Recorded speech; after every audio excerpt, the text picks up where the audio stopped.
Hey everybody, it's Terez, Paylor, here with my man Sam Mellinger, here from day 2 of the Super Bowl, and got some interesting topics for you. Number one, Sam, your column, talking to Cam Newton. He spoke to the media today, and this is a pretty interesting topic because everybody wants to talk about if this man is vilified or not. I think you got an interesting take. Tell us about it. Well, so I feel like Cam Newton, every time he talks to the media, every time he talks publicly, he will reference criticism. He will talk about how he gets criticized. And people like you and me, mainstream media people, have kind of run with this, right? And let him present himself as this man that just gets criticized all the time. And he's caught a couple breaks with, at least I think they're breaks for him.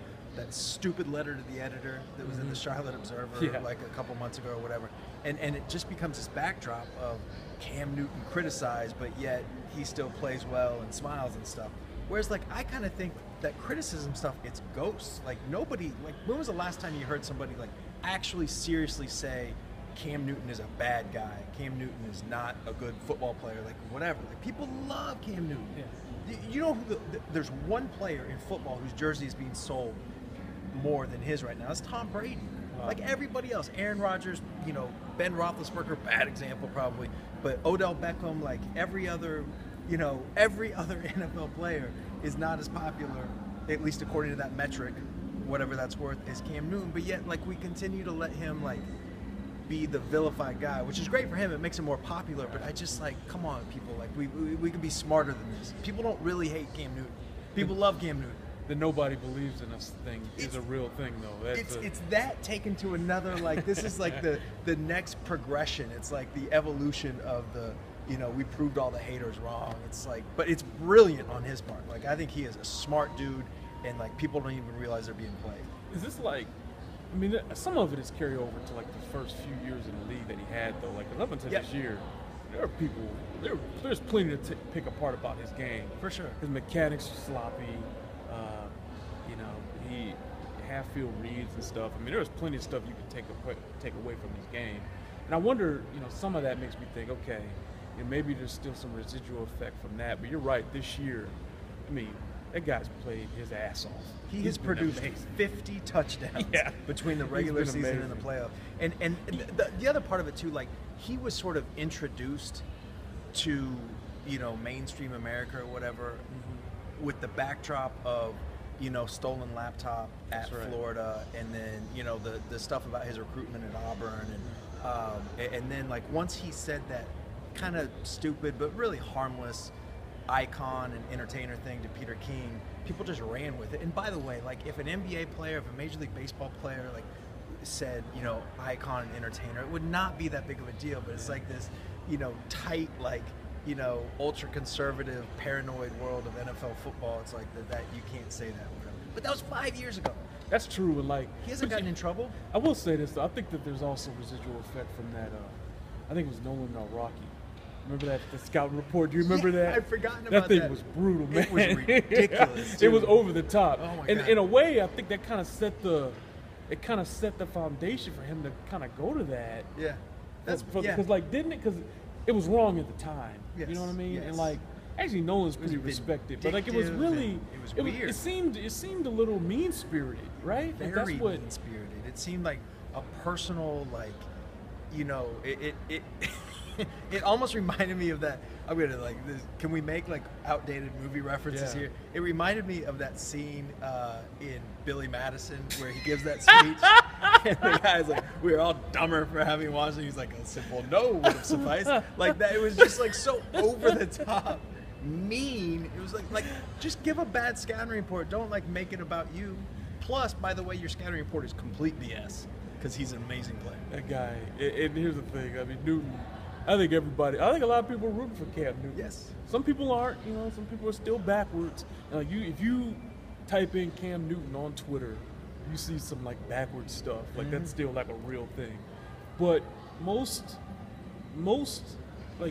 African American athletes have some of that out there if you're well known. Yes. You know, so I don't know if it's worse for Cam Newton than it is for others. Yes. And I actually thought one of the more promising things I saw this week is that there's not like a lot of questions about, it seemed like there's not like a ton of questions about him being a black quarterback in the Super Bowl. Yeah. And to me, that's progress. You know, Kaepernick's been here. Russell Wilson. Like I looked at the list, I'm like, there's a lot more than I originally thought. Like Steve McNair. Yeah. Like this is starting to this is like not a thing anymore. Yeah. Doug Williams was a long time ago. Right. Like Doug Williams was like a hero to black people and like my parents. Like Doug Williams was a legitimate hero. For sure. And for this not to be a story anymore, like that's a real thing. Like that's real progress. And I guess people get used to it. Russell Wilson's been in 2 of the last 3. Is that right? Yeah. And they had McNair, and then you had Cap. Yeah. God, I guess for a 3-year period, there was a black. Wasn't there a black quarterback in the Super Bowl for? Is this the 4th year? This is the 4th straight year, isn't it? It's been a lot. It's 2012 season, 2013, 2014. Yeah, this is the 4th year in a row. Yeah. And so like there's been progress made and that kind of stuff. And I just think it's interesting. Like the new thing, he's really milking that for all his work. He is. But like, it's okay. And he's getting do what you can. Yeah. Do what you can, and man. the thing is that I was noticing today at their availability was like, I feel like he's sending like these little, and maybe it's just because I'm looking for it. I'm totally like willing to be wrong on that. But I think he's sending these like bat signals that that's exactly what he's doing. Because he says things like, I just want to be relatable. I'm like, that's exactly what he's doing, because he looks like a cartoon character. Like when you see him in person, he looks like not a human being. He's so big, everything about it. He looks like a cartoon, and he could be like a bigger than life character if he wanted to. Like he could have a whole different, impenetrable, kind of thing. Like sort of invincible, sort of thing. He's going the other way. I just want to be relatable. I think that's important. I think that's like. Truly he's speaking from his heart, and I think that's part of it too. So as you can tell, this is a pretty interesting subject. Make sure you read Sam's column on it. It's pretty good. Please. Also, I've got a story on Tony Gonzalez and Travis Kelce. I asked Tony what he thought of Travis Kelce's last, 2-year stretch. It's been pretty impressive. Like I actually compared the numbers. They're like really similar. Yeah. Their second and third year numbers, they're like really similar. Yeah. So you're gonna want to check that out. Tony has some interesting things about Kelce and specifically where he can improve too. I thought that was interesting too, because it's kind of easy for, and they're close, right? Like I knew this and forgot about it, but I didn't realize that. Tony said that he considers them. Yeah, Tony considers themselves close friends.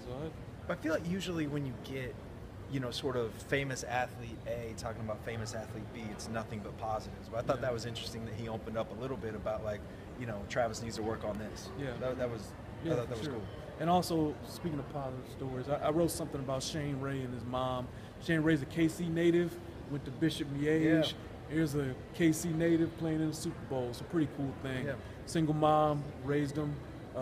Shane grew up in the murder factory, that zip code. Oh, right, yep. Yeah, and here he is now. His mom's proud of him. It's just a neat story. It's good to see. I covered Shane in high school, so making me feel. And look at you guys old. now. Yeah, it's great. How awesome is that now?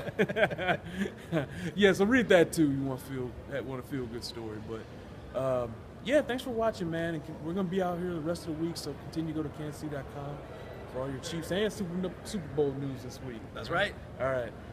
For Sam and the rest of the A team, I'm Terez, man. I'll see you guys later.